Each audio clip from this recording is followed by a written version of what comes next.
Hey everybody, how are you today? It's me, Mrs. Stook, and today we're going to talk about why the United States decided to enter World War I. So this is the end of the chapter, the end of Chapter 9, Section 1. So the United States decides to enter World War I for several reasons, and the first one we're going to talk about is the fact that Germany was using a policy called unrestricted submarine warfare. The way that Germany looked at it was anyone and everyone was their enemy, even if they were neutral. They were willing to attack them, which was part of the reason, right, why they had gone through Belgium and attacked them and destroyed their landscape and ate their food and did whatever they wanted to. They thought all was fair, basically, and love and war. And so the United States, remember, until 1917, is neutral in World War I. We take the attitude that we're going to sell products to the British and the French because we want to make money, but we also decide that we want to sell stuff to the Germans and the Austro-Hungarians. We're selling to both sides here so we can make the most money possible.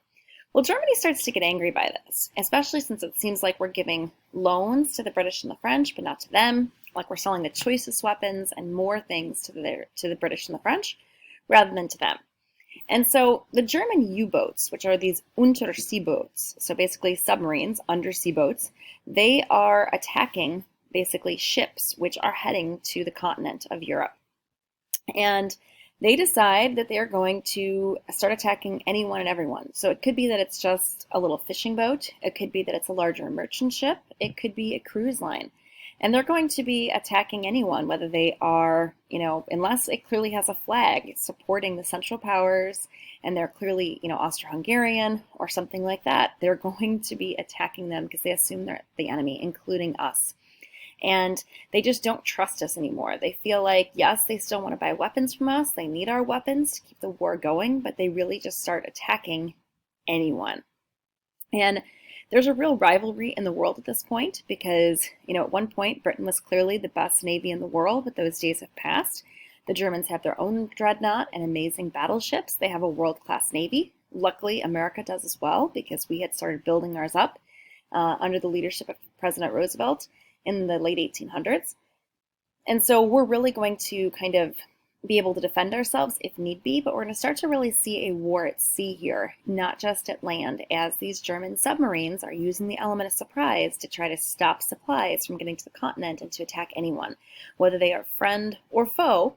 And it's this unrestricted submarine warfare that you are willing to kill anyone, which is a problem because it's a violation of international law. You're going to be killing potentially like an innocent fisherman and his kid because you're afraid that they're secretly somehow transporting guns to the French. And so this violates, all thoughts of propriety and of morality, but the Germans are doing it, saying it's fair in wartime. And really and truly, we're starting to see that it's taking a toll, on people. Their policy was effective. And so was it morally wrong? Yes. But were they going to keep doing it? Sure. We know that about 15,000 enemy sailors were killed in U-boat attacks by the end of World War I. So the Germans really and truly were winning at sea, just like they were winning, in the Eastern Front against the Russians and destroying the morale as they had victories, at Tannenberg, and how the Central Powers had victories there at the Battle of Gallipoli in the Eastern Front. It's more so a stalemate in the Western Front. But really, we're seeing victories here at sea. About 5,000 enemy merchant ships are sunk by the end of World War I, 15,000 sailors dying, and about 12 million tons of shipping supplies were lost during the attacks. And of course, the Germans are wanting this to happen. They're wanting to destroy guns, canned food, shoes, food, supplies, tents, whatever, that the Americans were shipping, across the Atlantic Ocean over to the Allied powers. They want to make sure they don't get there. And of course, magically, their own goods are not going to get attacked. They would either just use the element of surprise and attack a ship. Sometimes they would, kind of give a warning and then, board the ship and then basically see if it was carrying cargo from, for the French or for them. But early on, there was no real kind of warning system at all. It was just using the element of surprise, attacking anyone and everyone because this is war and you want to stop the goods from crossing the Atlantic so that they'll have less supplies to be able to fight back, which will destroy their morale. And the Russians were really on the verge of surrendering here. Here's a picture you can see of a German U-boat in a British dry dock. So some U-boats, of course, were destroyed by the British Navy because they were outstanding sailors themselves. And you can see kind of what it would look like in terms of, the old-fashioned kind of looking submarine. Now, unrestricted submarine warfare, the fact that the Germans are using it is going to be one of the long-term causes that leads us to World War I because, of course, that means that American products are not reaching their destinations. And the Americans would tell this to the French and the British and the Allied powers from the beginning. We will sell you goods. We can't guarantee that they're going to get there. You pay us now, we'll deliver the goods, and if they don't get there because they get blown up, so be it. But still, Americans were getting aggravated, and it's really going to be once Americans start getting killed in some of these unrestricted submarine warfare attacks that they're going to start really calling on President Wilson, who got elected in 1912 to bring about change and perhaps to end America's neutrality and get involved in the war. But early on, America didn't feel a need to get involved in war because it's a country that's made up of immigrants, people who are German and British and French and all sorts of different ethnic groups. They didn't want to get involved in this war because they really didn't know what side we should be on, and they thought it was more profitable, to sell goods to both sides. And war means death, it means destruction. It could go on for a long period of time, and they felt like it didn't involve us. It went against our isolationist ideals. All that's going to change, though, because on May 7th of 1915, a German U-boat is going to sink a cruise ship off the coast of Ireland. About 1,200 people are going to die, and 124 of those people are Americans. This was a cruise ship, for the various wealthy people in Europe who wanted to escape the war. And, there were countries, like I mentioned before, like Belgium, that was neutral. So there were countries that were neutral who were not involved in World War I, as we're thinking about like people in Norway or Sweden and Finland. And they basically wanted a vacation still, so they take a cruise. They want to go off and, see the world. They have money to burn. They want to escape the horrors of war. And the Germans are going to decide to attack this cruise ship because they don't believe it's really just a cruise ship. They think that, yes, there are people who are on there that are on vacation, but as this cruise ship docks at different destinations, they believe that they are picking up guns, and they will be bringing back guns to the continent and, basically providing them to the Allied powers. This angered them. They said that's not fair, that they're really a weapon of war, and they're transporting war supplies. And so they made the choice to go on this boat. And so if you're on a boat that's committing, acts of war, then perhaps you're soldiers and you deserve to die. Germany really made this into a true total war that was attacking anyone and everyone. And so they attack it. They have very little notice that the attack is coming. And then once the boat gets hit, it sinks very quickly. And unfortunately, it is a huge tragedy. And there were 124 Americans who were on board, perhaps very foolish Americans because Europe was at war, but they probably thought to themselves they'd be safe on this cruise ship who would attack them.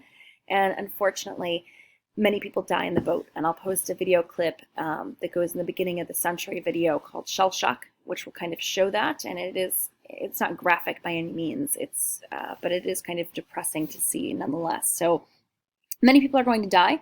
And unfortunately, we find out later that yes, they were actually transporting contraband. They were transporting guns and ammo and all sorts of munitions.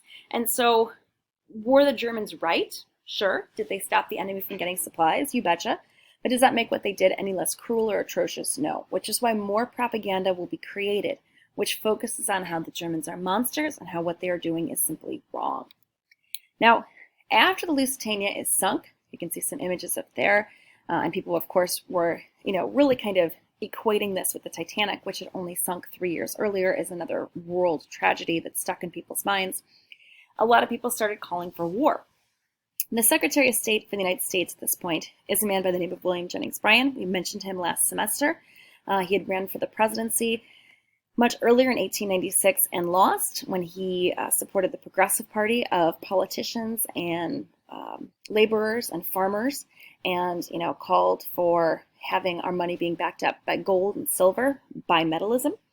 And he said expressions of regret and offers of reparations, meaning like money, in the case of the destruction of neutral ships sunk by mistake, well, they may satisfy international obligations, if no loss of life results, cannot justify or excuse a practice, the natural and necessary effect of which is to subject neutral nations and neutral persons to new and immeasurable risks. So you're basically saying, great, you're going to give us a I'm sorry and this was wrong, but it doesn't fix things. It doesn't make up for the loss of life, and it makes us very, very angry. And it really and truly, President Wilson responded with, things need to change between us and the Germans. We're going down the wrong path. We're moving, closer to war. But he still, promised to keep America neutral and isolated out of any kind of war, because he said wars don't solve problems, they kill people. This is really not an American conflict. It has nothing really to do with us. And so he said that he promised to keep Americans safe and to protect our rights, but he was still going to try to, keep us out of any kind of European conflict. And you can see just some of the headlines there. That's one of the primary sources you're going to be analyzing as you answer questions this week, as you look at some of the documents about why the U.S. actually goes to war. And of course, lots of propaganda posters like this one will come out, and this is supposed to be Lady Liberty. And it's supposed to be saying, join the Navy. Basically, don't let these people who died in the attack on the Lusitania have died in vain. Shall we let this continue? Join the Navy, help America prepare, because many Americans felt like you're sticking your head in the mud if you're just pretending that war isn't right around the corner. It's coming, and we need to prepare for it. We need to, start producing, more weapons and not just selling them overseas, but stockpiling them for ourselves. We need to stockpile more, canned food and such, and we need to build up our Army and our Navy at this time, even though we're technically at peace. So we've already kind of talked about the first real reason that led the United States into the war, which was the sinking of the Lusitania, which got a lot of people riled up and said it's our duty to avenge those Americans' death and to go to war, and how this long policy of the use of unrestricted submarine warfare leads us to war. But there's a couple of other reasons that the United States decides to go to war, and the other two reasons are that eventually the Sussex Pledge is broken, and later that the Zimmermann telegram is discovered. So let's talk next about the Sussex Pledge.